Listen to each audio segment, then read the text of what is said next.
Vous faites très bien de nous rejoindre sur Afro Info D143. Dans cette production, nous vous parlons spécialement du football. On est à 3 semaines du début de rassemblement des Léopards en prévision de 3e et 4e journée des éliminatoires de la Coupe du Monde de la FIFA 2026. Vous le savez, la RDC jouera le Sénégal et les Togo en juin prochain. Malheureusement, on note plusieurs inquiétudes au sein de l'effectif des Léopards. Restez avec nous, on revient avec plus de détails.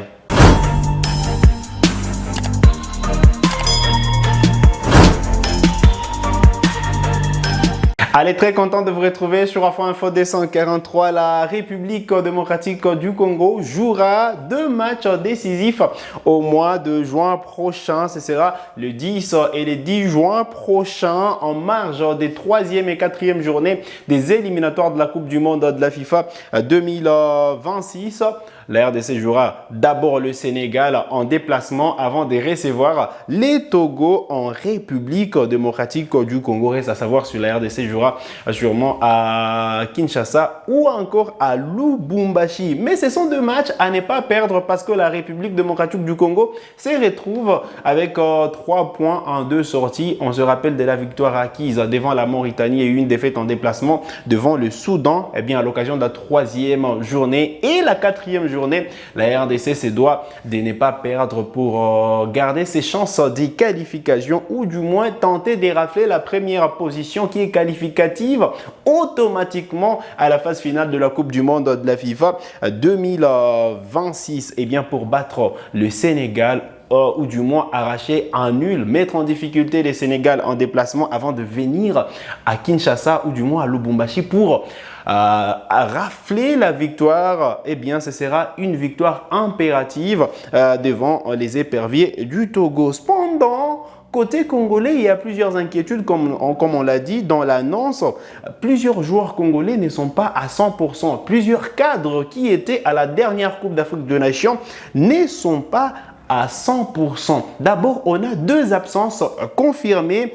Le gardien de but, Lionel Mpassi, qui est blessé. Vous le savez, on a beaucoup parlé de son cas sur ce plateau. Eh bien, Lionel Mpassi, blessé avec la formation des Rodez en 2e division française, ne sera pas avec les Fauves congolais au mois de juin prochain ou du moins à partir de ce 29 mai, date prévue pour le début du rassemblement des Léopards. Allez, on sait que la saison est également terminée pour Jordan Ikoko qui évolue avec la formation de Pafos FC. Il faut dire que la fin de saison est déjà confirmée pour l'arrière latéral droit congolais qui est blessé également avec son club. Allez, on note quelques joueurs blessés, mais voilà, qui laissent planer des doutes. À l'occurrence, Cédric Bakambu qui est blessé, certes qu'on n'a pas encore déclaré la saison terminée pour Bakambu, mais on est certain que voilà, l'international congolais ne pourrait pas être opérationnel pour la rencontre RDC-Sénégal. Et l'autre rencontre est la rencontre suivante, RDC Togo, match de la 4e journée. Bakambu qui est blessé également avec son club. Une absence détail parce que sûrement c'est le 2e meilleur buteur de l'histoire de la République démocratique du Congo, les goléadors pour l'instant de l'équipe nationale de la RDC qui pourrait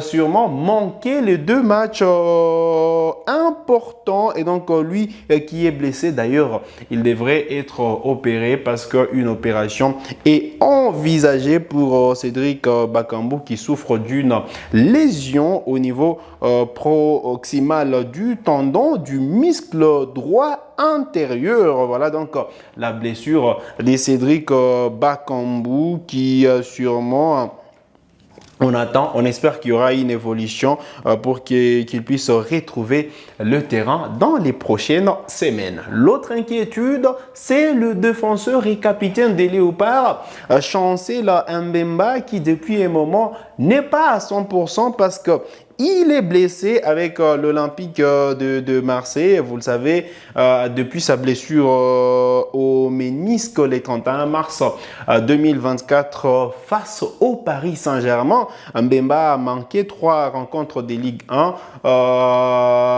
au mois d'avril et sûrement Mbemba a retrouvé les terrains, vous le savez, lors de la demi-finale allée de la Ligue Europa face à l'Atalanta Bergame. D'ailleurs, Mbemba qui était buteur, unique buteur de Marseille dans cette rencontre. Mais il faut dire quand même qu'il y a aussi une opération à la fin de la saison qui est envisagée pour le défenseur congolais qui sûrement a contracté une blessure importante qui devrait l'inquiéter et qui fait à ce que le capitaine des Léopards ne soit pas à 100%. Et donc, voilà l'essentiel à retenir sur les cas Mbemba, lui également qui n'est pas à 100%. On espère que jeudi, il pourra de nouveau prendre part à la demi-finale de la Ligue Europa. Cette fois, ce sera la demi-finale retour. Marseille qui ira à la reconquête d'une qualification en finale de la Ligue Europa, et Marseille devrait s'appuyer également sur le défenseur congolais qui a démontré que voilà, malgré la blessure, il y a toujours cette abnégation, cette grinta d'aller chercher les buts. Allez, on va parler de cet autre joueur congolais présent à la dernière Coupe d'Afrique des Nations, Arthur Masuaku, d'ailleurs buteur. Voilà, buteur en quart de finale face à la Guinée. Sûrement, Arthur Masuaku, arrière latéral gauche congolais, lui également qui est blessé et la date de son retour n'est pas encore communiquée, il faut le dire. Il n'a participé qu'à 2 des 7 derniers matchs de Beşiktaş. Grosse inquiétude pour sûrement la République démocratique du Congo, parce que là, on voit, c'est environ 4 ou 5 joueurs qui devraient être titulaires avec les Léopards, qui ne sont pas à 100%, de quoi dire qu'il y a des soucis à se faire. Eh bien, il faut dire que, voilà, Masuaku quand même... qui était, vous le savez, qui avait manqué les 2 premiers matchs des éliminatoires du mondial. Ça, il faut le rappeler, il avait une blessure à la cuisse et donc voilà, le latéral gauche congolais risque de ne pas encore une fois disputer ces deux matchs qui auront lieu au mois de juin prochain, mais on espère que le latéral gauche congolais pourra reprendre vite. Malheureusement, sûrement il n'y aura pas d'occasion d'enchaîner 2 matchs parce qu'on est au soir de plusieurs championnats au niveau de l'Europe. Alors pour certains, il ne reste que 2 ou 3 journées, donc ce sera compliqué pour grappiller du temps de jeu. Même cas pour le milieu offensif congolais, Gaël Kakuta, qui, voilà, on espère les retrouver à la fin de la saison, mais il y a eu une grosse inquiétude également, lui qui était blessé en Côte d'Ivoire déjà, avec les Léopards de la RDC. Il a effectué quand même un retour plutôt mince, un retour abrégé encore une fois par une nouvelle blessure, et donc il a rechuté. Lui qui souffre d'une blessure aux adducteurs, eh bien on espère qu'il pourra retrouver le terrain, et selon les sources, le milieu offensif congolais devrait rejouer à partir de vendredi face à l'AG Auxerre. Donc on espère que le milieu offensif congolais, qui a sûrement fait du bien au milieu de terrain de la République démocratique du Congo, devrait rejouer avec la formation d'Amiens. Il y a également un autre joueur qui n'est pas à 100%, qui est blessé pour l'instant, mais on annonce un retour cette semaine. C'est Brian Bayeye, le latéral droit congolais, eh bien, est touché et donc il est blessé suite à une lésion à l'ischio droit. Eh bien, il faut dire que Bayeye n'a plus joué avec son club depuis le 1er avril dernier. Ça manque des temps de jeu. Et puis, cerise sur les gâteaux, il y a cette blessure. De quoi dire que Bryan Bayeye ne sera pas à 100% avec les Léopards s'il est sélectionné, ou du moins s'il figure sur la liste des joueurs sélectionnés, la liste qui devrait intervenir dans le tout prochain jour. Allez, donc on est proche de la publication. On attend les précisions de la direction de communication de la FECOFA pour avoir la date de la publication